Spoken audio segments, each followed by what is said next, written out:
Mesdames et messieurs, bonjour. Après une longue trêve par rapport au tournage de notre magazine, que vous attendiez d'ailleurs impatiemment partout dans le monde, les contextes en République démocratique du Congo a extrêmement évolué, allant d'un climat normal à celui d'une guerre imposée sur le sol congolais par le Rwanda et ses supplétifs du M23. Mais une question se pose. Comment maintenir à la vitesse constante le projectile de développement lancé il y a quelque temps à la fois sur l'ensemble de la RDC, mais particulièrement dans la province du Lualaba qui est la nôtre. Dans ces numéros de Lualaba Mag, nous allons vous amener à constater l'état d'évolution malgré les contextes de guerre des chantiers lancés il y a une année ou 2 ans.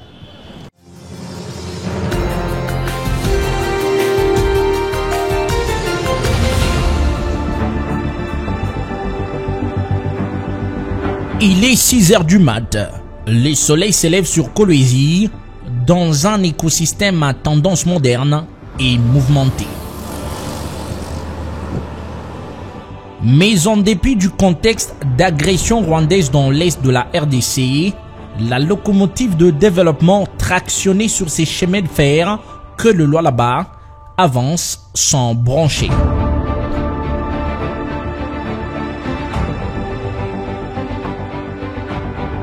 À croire que le heurt politique zandose et exogène n'ont eu raison de la volonté politique des autorités de cette province du sud-est du pays, avec à sa tête Fifi Masuka Saini. Ici, pas question de céder aux menaces des ennemis de la République, au risque de casser la cadence actuelle censée transformer les territoires et par conséquent à relever la classe moyenne, souhait du président Félix Tshisekedi. Pour atteindre sa vision essentiellement axée sur les infrastructures et la croissance économique, le gouvernement provincial du Lualaba est visiblement très engagé. Vous allez le voir, des chantiers comme celui-ci atteignent des degrés vertigineux. Pourtant, les contextes semblent défavorables au développement social. Durant les 2 dernières années, les Lualabais ont vu sortir des terres d'immenses bâtisses initiées et financées par la province elle-même. Fruit d'une collaboration parfaite, ou presque, entre 2 principales institutions de la province, à savoir l'exécutif et l'Assemblée provinciale. Parmi les ouvrages publics ciblés par ces numéros, commençons par la salle des spectacles. Construite dans les encablures du gouvernorat de province, l'architecture présente une silhouette imposante qui a récemment attiré l'attention de la 2e personnalité du pays, le président du Sénat. Nous avons pu voir le village de conférence qui devrait abriter ces travaux, la grande salle des spectacles, où il y a aussi des événements prévus, mais également les nouveaux bureaux de l'administration qui s'agrandissent et permettent un meilleur travail administratif. Le spectacle n'est pas à son comble, car à quelques pâtés de maison, l'on retrouve une immense tête des champignons, surplombant le paysage aux allures new-yorkaises. C'est le village de Congrès. Composé d'un dôme en béton, des espaces de panels et expositions, sans compter des appartements en hauteur pour les invités des marques. Ces complexes est le lieu par excellence pouvant accueillir des salons de renommée mondiale, à l'instar de Mining Indaba, et la population y adhère. Parce qu'on vous voit en passant, c'est maman Fifi qui passe. Il faut venir vous dire de près que maman, vous travaillez. Moi, je vous félicite. Je ne peux pas craindre de dire non, maman, je viens de près. Je dis, ne me fiquez chez maman. Maman, indélé. Ne la peine de fachioter. Donc, il changeait. Je me dis que la chose est la parmi dans la maille, quand vous allez battre la maille, il faut venir. Pour l'instant, on peut me féliciter, maman. Maman, que Dieu vous félicite. Vous continuez. Même le quartier là est bien. Ah non, on ne va pas mettre trop de commentaires.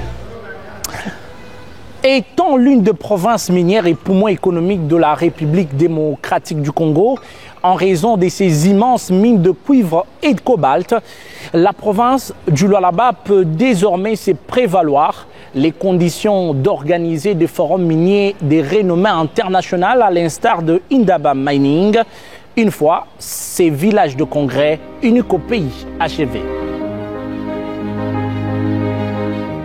À ces sujets, le gouvernement provincial ne fait rien à moitié.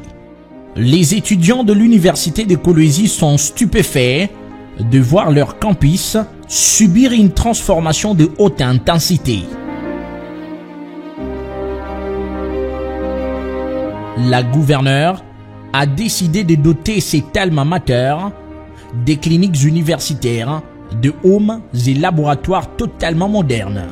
Aujourd'hui, l'état d'avancement des travaux est plus que remarquable.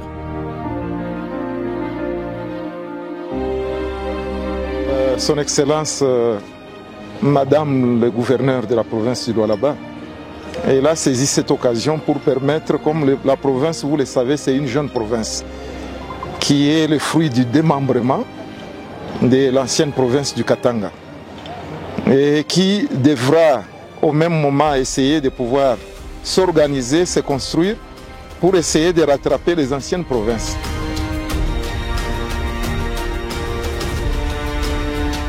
Sur une plaine très accueillante, des ingénieurs s'activent pour finaliser les quelques 3450 mètres de bitume de la nouvelle piste d'atterrissage de l'aéroport international de Kolwezi.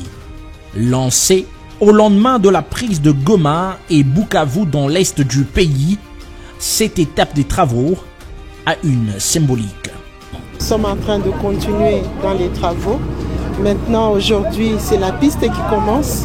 Donc, l'aéroport international de Kolwezi est en train de voir le jour. Le jour, ça, c'est comme on appelle en anglais les main of the project. Donc, c'est la partie aussi la plus importante parce que nous pouvons avoir l'aérogare si on n'a pas la piste appropriée. Donc, ça servira à rien. Restons sur le piste, car les 2 voies d'1 kilomètre chacune du boulevard Lumumba sont depuis 2 mois admises aux soins intensifs, tout frais payés par le gouvernement provincial. Une première depuis l'époque coloniale.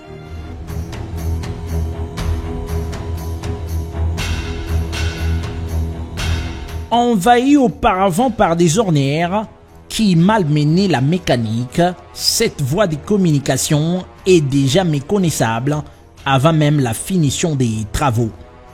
Pour l'heure, l'asphalte a été posé, précédé par des dispositifs de lampadaires solaires et des canalisations d'eau de part et d'autre du boulevard, bornés par le rond-point Mongeji à l'entrée et le rond-point de l'Indépendance à la sortie.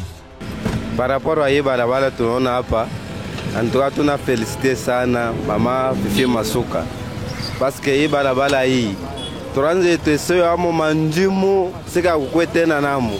En plus balabala turanze yona saa ilikuwa kiloko, mais depuis hapa baritengeneza hapa juste seke kaja yaisha, mais tunaona balabala ina changé. Cette fois-ci, ce qui était appelé auparavant l'avenue Lumumba servira notamment de point de départ fracassant pour la construction d'un second échangeur à double viaduc dans la ville de Kolwezi. Projet très attendu par les usagers. Mesdames et messieurs, c'est fini pour le premier numéro de Lualaba Mag 2025. On se donne donc rendez-vous dans pas longtemps sur toutes nos plateformes numériques et sur les chaînes partenaires à travers le monde pour parler développement de la province du Lualaba. Au revoir.